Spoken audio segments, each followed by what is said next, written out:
So talking a little bit about Kitchen Queen stoves and how it got started and what the original vision was of the company. Kitchen Queen was founded in 1985 in Rexford, Montana.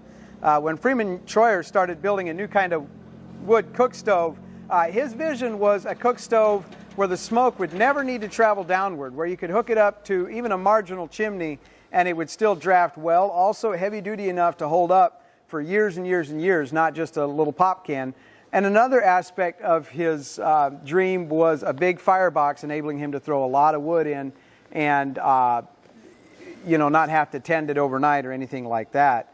And that's where the classic 480 Kitchen Queen really comes from, and still largely what it is today. In 2005, Dwayne Miller bought Kitchen Queen from Freeman Troyer. At that point, it was no longer in Rexford, Montana. It was being produced in Marion, Michigan at that point. And Dwayne brought the company down to his farm in St. Paul, Indiana. Actually just went into a repurposed barn on his farm. His occupational background was in general construction, so just a lot of common sense. What it takes to get things done came into play at that point.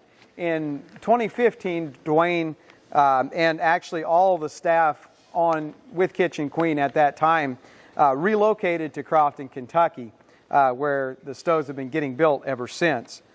So we built about a 13,000 square foot facility here in 2 buildings, and it served us very well.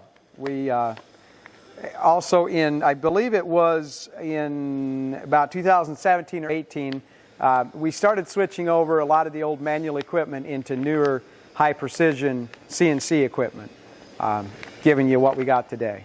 Thank you.